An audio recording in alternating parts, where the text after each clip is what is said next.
அப்படின்ட்டு இப்போ உதயநிதிட்ட கூட நீ கொஞ்சம் ஒரு வருஷத்துக்கு இந்த ரெட் பூதம் படமெல்லாம் எடுக்காத, நிறுத்தி வச்சிரு, அப்புறம் பார்த்துக்கலாம் ஜெயிச்சுன்ற மாதிரி வார்ன் பண்ணதாகவும், மாப்பிள்ளை அவரை போய் அங்கே ஃபாரினில் ஒதுக்கி இது பண்ணிட்டார்.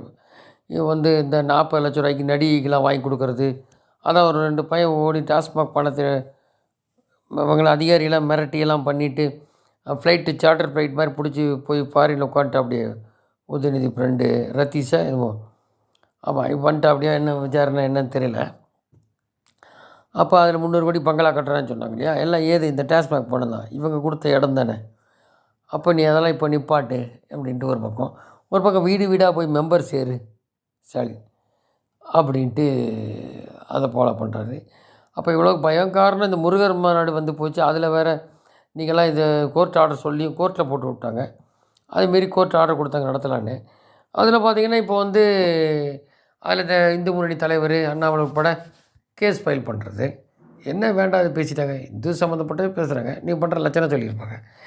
இதில் இவங்கெல்லாம் மட்டும் பேசலாம், பொன்முடியெல்லாம் மட்டும் அப்படி அவங்களெல்லாம் ஒன்றும் நீக்கி மட்டும் வைக்கிறது ஒன்றும் எஃப்ஐஆர் கிடையாது.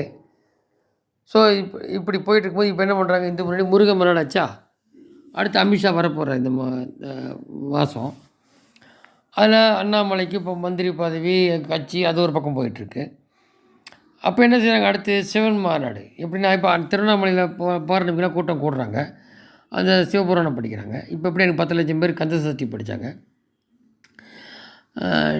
இந்த மாதிரி இவன் என்ன பண்ணுவேன், கந்த சஷ்டியில் வந்து எதையாவது இந்த கருப்பர் கூட்டம் மாதிரி வச்சுட்டு வேண்டாம் அதெல்லாம் பேசுவேன். ஏன்னா ராமசாமி நாயக்கா வகைரா உங்களுக்கு பெரியாராக இருந்துட்டு போட்டோம்.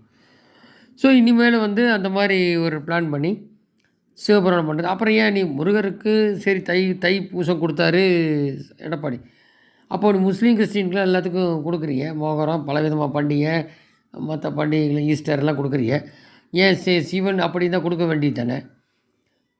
சிவனுக்கு சிவராத்திரி இருக்குது, இதுக்கெல்லாம் இந்த மாதிரிலாம் இருக்கே சிவன் சம்மந்தப்பட்டது, அந்த மாதிரிக்கு லீவு கொடு, இதெல்லாம் டிக்ளேர் பண்ணுவாங்க.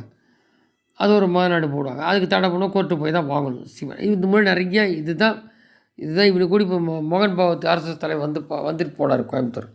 அப்போ இனி இந்த மாதிரி தான் எடுக்க போகிறாங்கன்னு தெரியுது. என்னென்னா எதுக்காக இதுன்னா, இந்துக்கள் வந்து ஜாதி ரீதியாக பிளவுபட்டிருக்கான். இது காலங்காலமாக இங்கிலீஷ்கார காலத்துலேருந்து திராவிட கட்சிகள் கேட்க வேண்டாம், அந்த மாதிரி ஆளத்தை நிறுத்துவோம் கேண்டிடேட். அப்போ ஜாதி ரீதியாக பிளவுபட்டிருக்கல, மத ரீதியாக ஒன்றிச்சுக்கணும். மதம்னா இந்து மதம். இந்து மதன்றது பிற்பாடு வேறு மதங்கள் வந்ததுனால, இல்லாட்டி அது டிஃபால்ட்டாக இந்து மதன்றது சனாதனம், அதுதான் எதிர்க்கிற டெங்கு கோசுன்னு அப்படி ஸ்டாலின் பையன் உதயநிதி. ஸோ இது